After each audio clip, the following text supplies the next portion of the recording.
Right, good morning. Let me start again. Oh dear.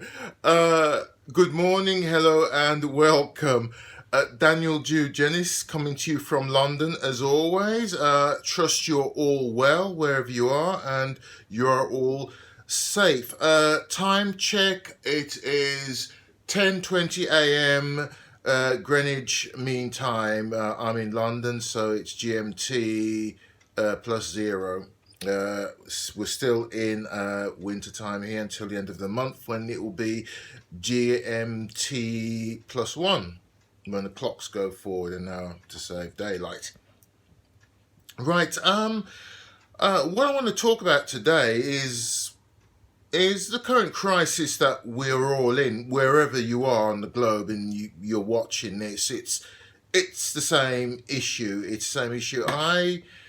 I went shopping this morning and I went shopping yesterday, and what I saw, the sights and the scenes I saw, I never ever believed that I would see them during my lifetime. It was the stuff of history books and the stuff of things to come, science fiction, the movie with that early 70s movie with Charlton Heston, Soylent Green came to mind, but we're not there yet. We're far off. But it's really strange because I'm kind of a strange guy. Well, I'm an actor and a performer, so you gotta be slightly crazed being in showbiz. But hey, that's where I am. I love it. I love what I do. I live for it.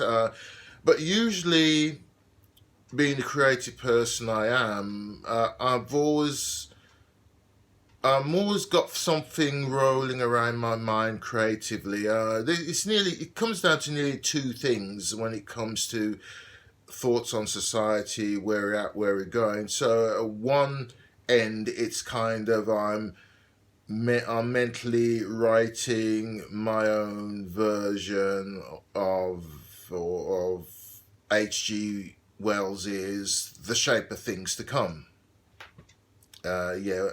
Which to me is like it's like in the past. I mean, I've seen the movie. I haven't read the book, but in the movie, I'm sure it says the book is H.G. Wells actually predicts, you know, literally the shape of things to come. Endless wars, etc., etc. Well, pretty much during the age of empire there've been endless wars. You look at the 20th century, you get minor skirmishes, then you get kind of like the Great War, First World War, World War One, whatever you call it. You have skirmishes and virtual stagnation in terms of technology and society, and you get the Second World War. You get the introduction of high technology, and then after the end of the Second World War, you kind of get the Cold War, which went on from, was it 1945 to 1990? What's that? 45 years, if my math is right, till that ended. Then you kind of got the whole is not Islamic, but the Islamist situation, 9/11. Then you have ISIS, Islamic State. So, if you just look at the latter half of the 20th century or the 20th century, it's been one of near endless wars of one kind or another. I mean, especially during the post World War II phase, you got the Korean War, your Vietnam, what else? The Cold War with Russia. Then in the post World War II phase, you've got like the end of the empire. The British Empire goes, the French Empire goes, Portuguese Empire goes, and but there have been wars to get that in. There's a war of it was a terrorist war in Palestine to get the British out, who had administered the area and form the state of Israel, which then in itself not anti-Israel at all. I wouldn't say I'm pro-Israel. Israel is a sovereign state set by the United Nations, but then it's set up. Then you kind of get like the 6 Day War and then the endless skirmishes. So it's this endless war thing. So that's on the one hand, and then the other side of my brain is thinking of a more futuristic um, shape of things to come. But it's kind of split in two. It's kind of like on one side, okay, one of the brain is doing its shape of things to come, which is looking at past conflicts, and in some ways that works into the other side of my brain, which is the futuristic uh, shape of things to come. But that is split in two. You know, you've got like the utopia versus dystopia. The utopia is that everything's going to be brilliant. We're going to kind of get past all the petty things, the conflicts, greed, all the things that divide the world. We're all going to come together and we're going to get things right on Earth and then venture towards stuff. The stars. That's the utopia thing. The dystopian thing is the complete opposite of that.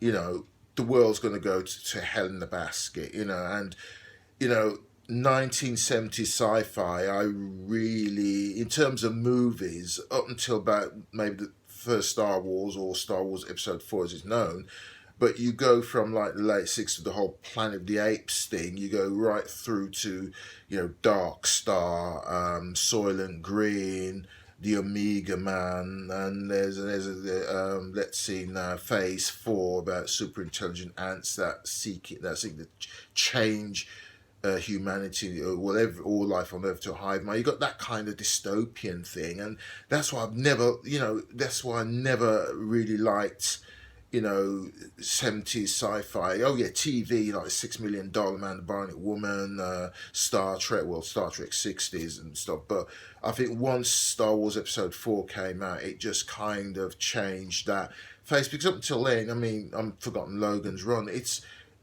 you know, filmmakers of sci-fi in the 1970s, they really had nothing good to say about the 1970s. So as a kid growing up, you just think, oh, there's going to be you know, nuclear war, or society is going to collapse in on itself. And so, you know, with these three phases going on in my head, suddenly we have like the corona virus, or COVID-19 as it's more technically known, and that's almost like something out of Stephen King's The Stand. Is it The Stand or The Strand, where some kind of biological virus weapon is let out and kind of devastates humanity. Then you kind of got like humanity kind of goes one way on the side of evil, on the side of good, etc., etc. So, you know, I'm seeing this kind of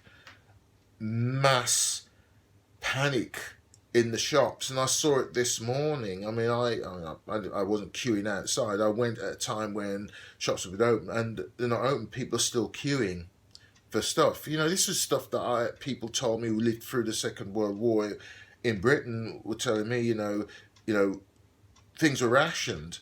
You know, you had your ration books. Well, we haven't got ration books today, but they had ration books, and they were only allowed certain things, and it's kind of like that situation. And to me, that's something of the past, which I never thought I would see, because we're in a very materialistic, consumer driven society and market. And suddenly, you know, with COVID-19, that's kind of like stopped.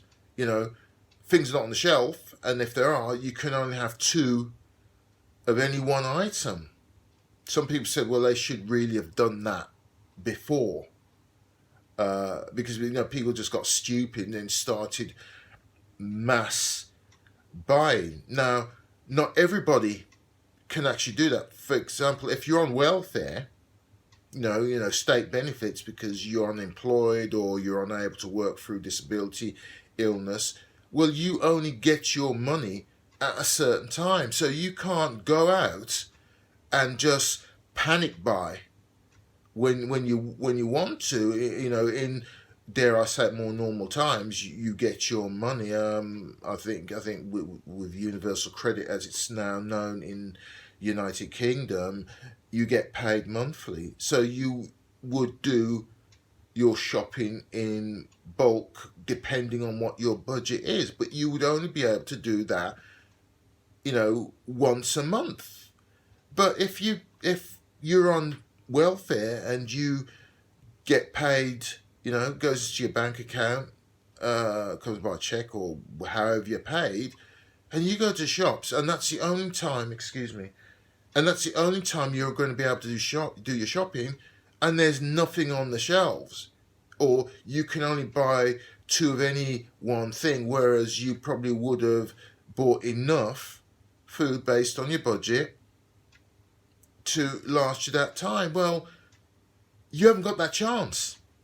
You haven't got a chance because people who are more affluent than you have just decided to kind of, make themselves into like a number six, a prisoner, the prisoner of in their own home, in their own mind, because they're just stockpiling stuff, as if we're in a war situation. We're not in a war situation, not in the classic sense.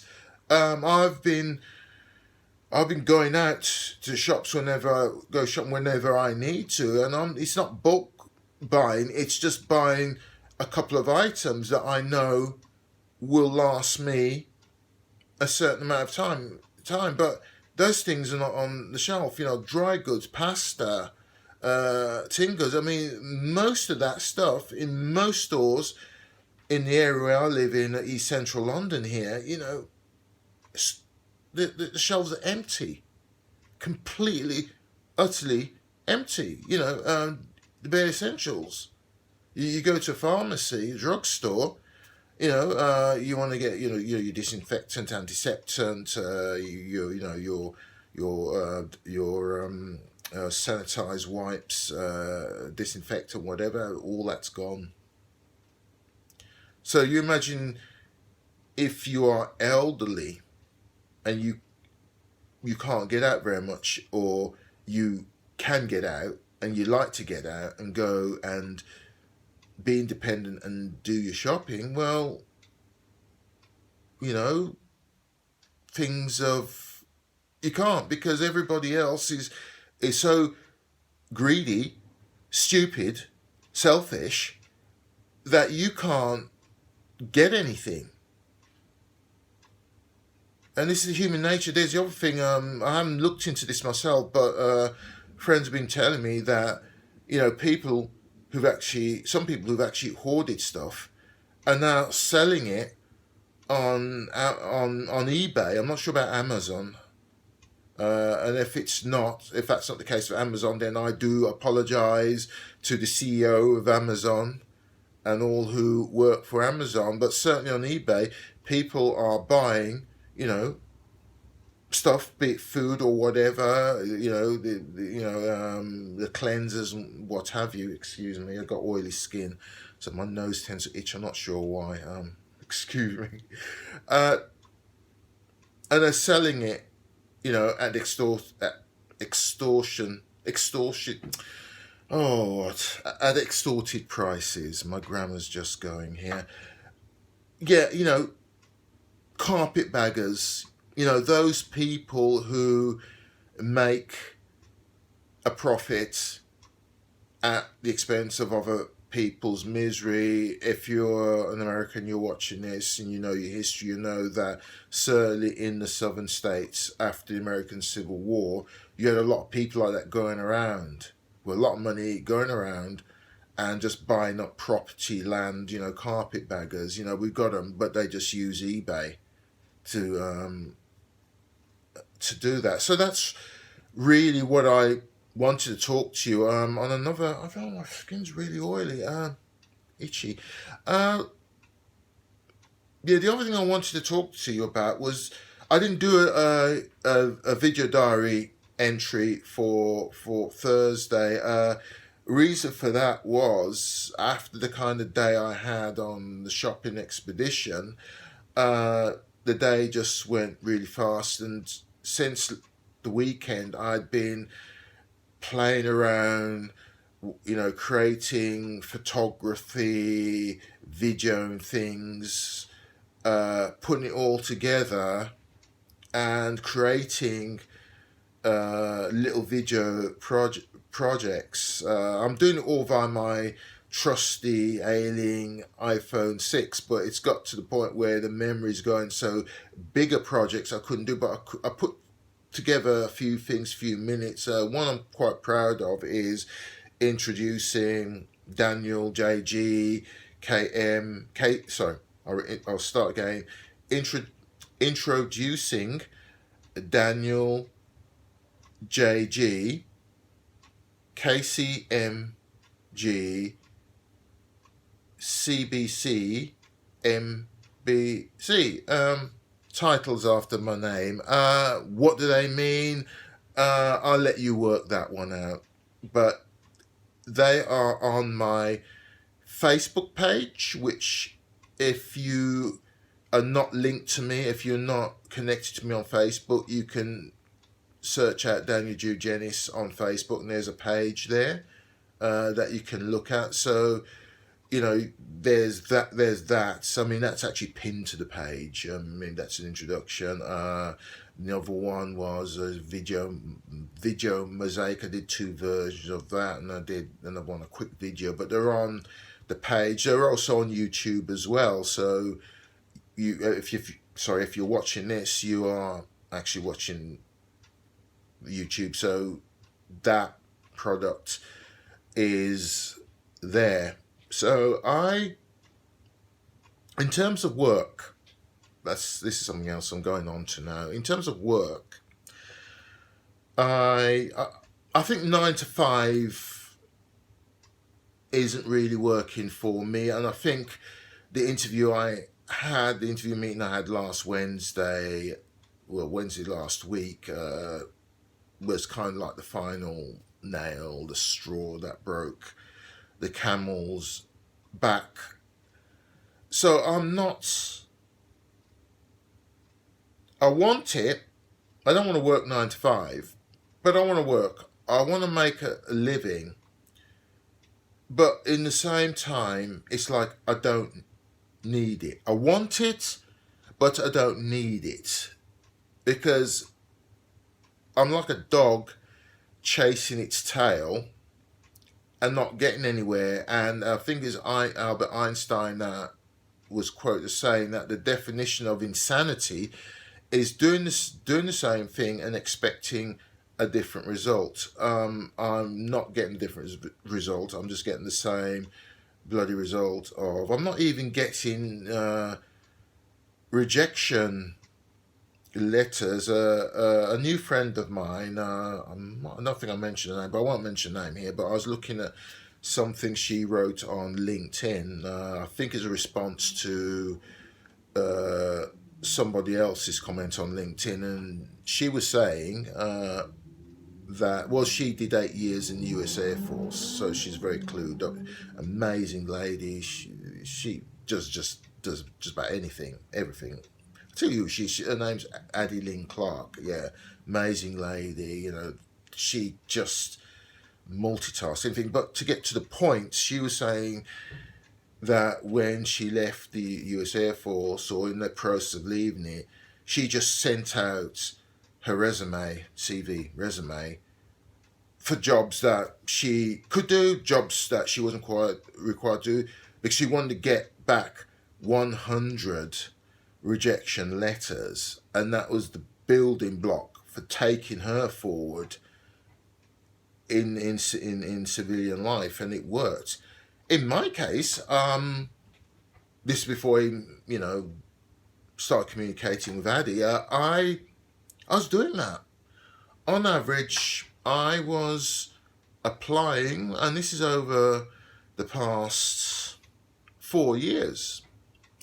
4 years, I was applying on average when I wasn't gainfully employed on a contract. I was on average in the beginning. It was like 40 to 50 jobs a day I was doing. I was applying, making applications for, applying for, and that got, over the last 18 months, that's become like on average 100 jobs a day. And because it's online, I'm not getting the rejection letters. I might get the odd email saying sorry, we've got applicants who have stronger skills and they're stronger candidate. So I'm not getting that rejection. So on average, past 18 months, 100 jobs a day, 100 job application I'm making online via various websites, not getting anything back. So you kind of do the math, I'm talking about, like 5 days a week, and so that's like 500 jobs a week over 52 weeks. Do the math.